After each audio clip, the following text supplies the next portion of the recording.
Розказую наші перші дні в Іспанії, наші очікування і наша реальність. 4 дні ми їхали до Іспанії. Коли ми заїхали, це було вранці. Ми ночували во Франції. Прийшла смс-ка від мобільного оператора. Вітаємо вас в Іспанії. Ще потрібно було їхати цілий день по території Іспанії. В дорозі я обирала оренду. Заздалегідь я собі відклала варіанти, які мені подобались. Здебільшого подобались ціною. Тоді була Чорна п'ятниця, акція на букінг, і показувала квартиру, яка ніби як 70% була зі знижкою. Цей варіант деякий час був вільний. Я думала, що його потрібно брати, але я в цінах не розбиралася, не розуміючи, чи це дійсно дешево чи ні.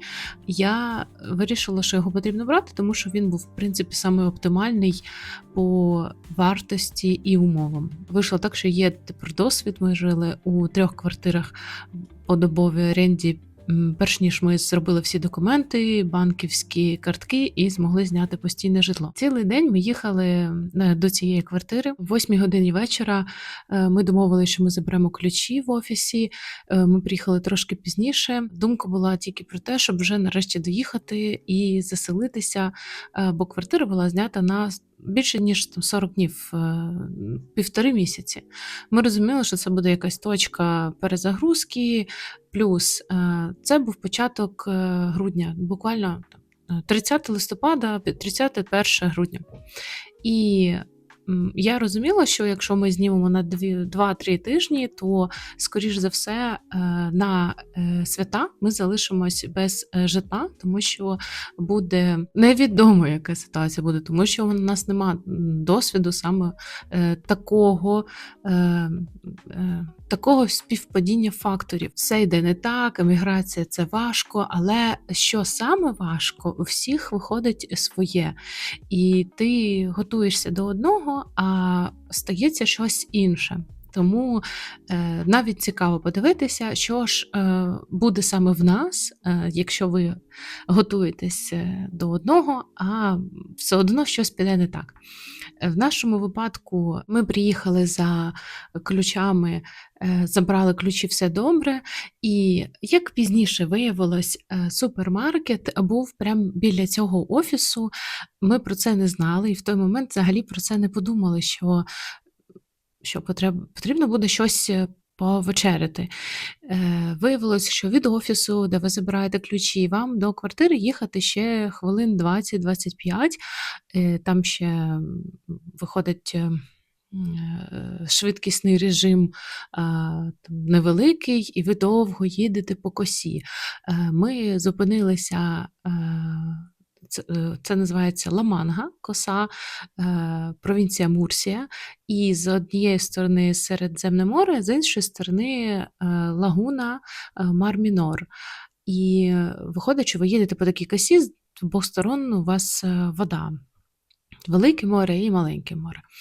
І коли ми вже під'їхали під квартирою, почали вигружатися, зрозумівши, що ми хочемо їсти взагалі-то, і в нас нічого немає, і магазини вже закриті, і всі ресторани на території, там кафешки якісь, вони або закриті, або взагалі в несезон не працюють. А їсти щось потрібно. Була спроба, можливо, пошукати щось, поїхати, подивитись, попитати, але воно вже або зачинялося, що вже була там 10 година, початок 11 години, або і не працювало, тому що влітку багато всього відкрито. Звісно, це ультра туристичне сезонне місце, влітку багато дуже людей, і квартира, яку ми зняли, вона влітку коштує десь 200-250 євро на добу. Взимку дуже великий контраст, там 70, 50, 35 євро може бути, від того залежить, на який період ви знімаєте. Тому Це була перша наша проблема, з якою ми стикнулись, що квартиру зняли, ключі забрали, заселились, але ми голодні і їжі немає. Ми думали, вже доведеться їхати в Макдональдс, котрий 40-50 хвилин їзди, і, здається, працював до 12 ночі. Але виявляється, що я поклала 2 пачки гречки в чемодан. Я не знала, що вона саме так нас врятує, але вона врятувала. На залишках якихось спецій, там масла, оливкового, все, що було, ми просто зварили гречки і з маслом її поїли. Така була наша вечеря в перший вечір в Іспанії. Також був сильний вітер. Ну, вітер був такий, що ролети, якими іспанці закривають вікна, це в них не просто популярно, це просто всюду. Вони тряслися і громихали від сильного вітру, і я вже подумала, що, мабуть, 6-й поверх, і тут будуть сильні такі вітра, тому що з обох сторон вода, і це постійно з моря, мабуть, буде такий сильний вітер. Холодно дуже сильно в нас не було у квартирі. Ми коли заїхали, то на 19 градусів тепла стояв кондиціонер. В принципі, швидко звикаєш. Без кондиціонера там 17-16 було. Оскільки квартира була подобова, комуналку ми не сплачуємо взагалі, тобто ви користуєтесь там собі, кондиціонер вмикаєте. Ми якось сильно не натоплювали собі. Але коли сильний вітер, через ці іспанські вікна, котрі в них відкриваються в бік, дуже сильно задуває. З ролетою трошки краще, але якщо вдень буде вітер і ви хочете закрити ролет, ви будете сидіти в темноті, але тоді не так сильно буде задувати вітер. А на наступний день, коли ми прикинулись, ми побачили, які види взагалі з нашої тераси. Ми просто майже на першій лінії, там є відстань від води, звісно, на самій першій лінії там приватні будинки є, але в нас вид прямо на воду, на море був. Квартира гарна, і в мене є повний огляд. Правда, коли ми вже виїжджали, я повністю зняла, яка квартира, якщо цікаво, щоб я виклала відео наших квартир, які ми жили, напишіть, будь ласка, в коментарях, щоб я розуміла, що є сенс це монтувати. Вже пізніше в нас була можливість порівняти квартири в Іспанії, і ми зрозуміли, що ця квартира дійсно була гарна. Не знаю, наскільки коштує вона там своїх грошей, особливо влітку. Стільки мені нема з чим порівняти, але квартира гарна тим, що це відносно новий ЖК і своїм розташуванням, тому що ви виходите буквально на воду, море дуже близько через дорогу просто перейти.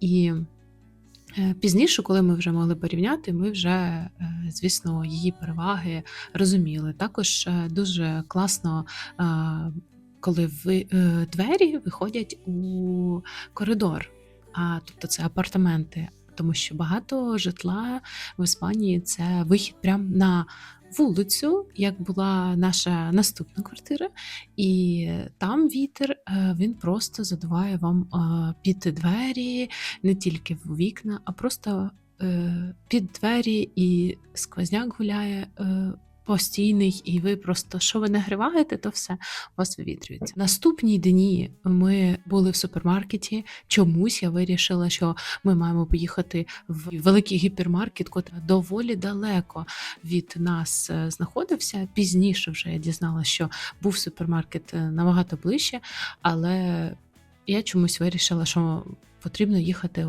що так буде дешевше, їхати в великий гіпермаркет Керефур. Там торговий центр великий і гіпермаркет в тому числі. Перші враження, що це важко, коли ти не розумієш мови, коли всі товари, вони для тебе нові, ти не можеш зрозуміти іноді взагалі, що це. По опису ти не можеш прочитати, і ти не знаєш, де що тут лежить, і що тобі взагалі там потрібно, і куди за цим бігти.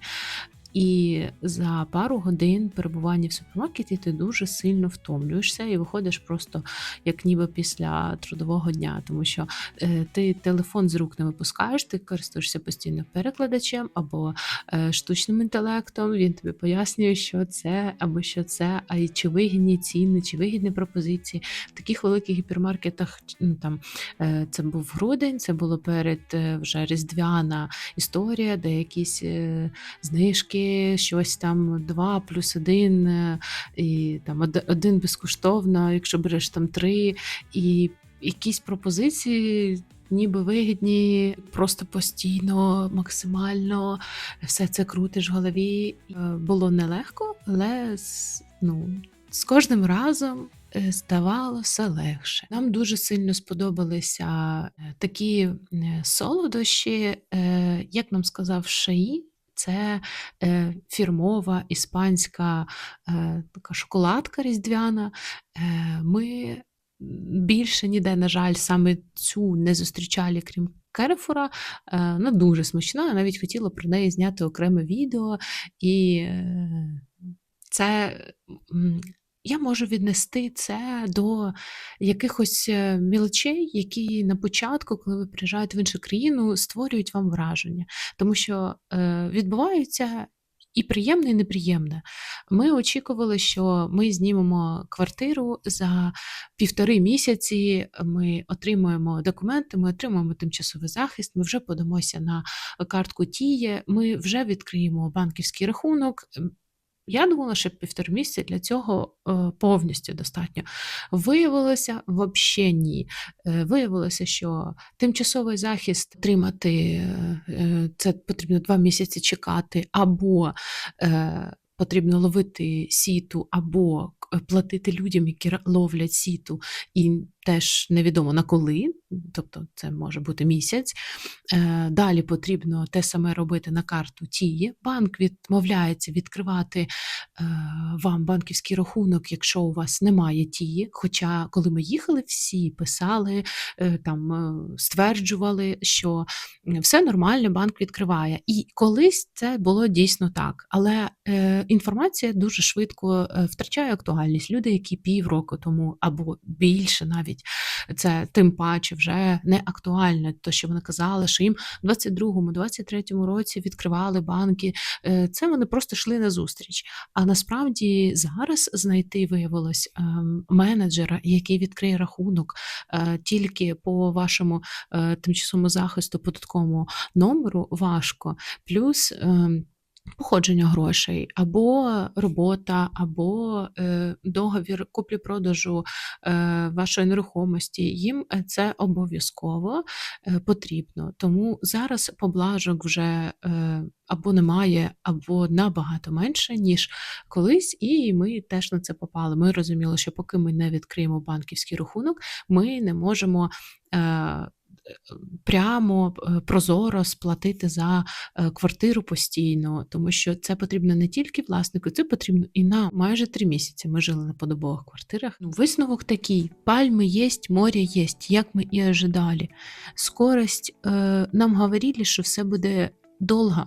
В Іспанії все робиться долго, і ми на це настроювались, що буде довго, но все одно оказалось дольше, ніж ми думали. Можливо, в когось інший досвід, в когось було швидше. Буде цікаво послухати, почитати ваші історії.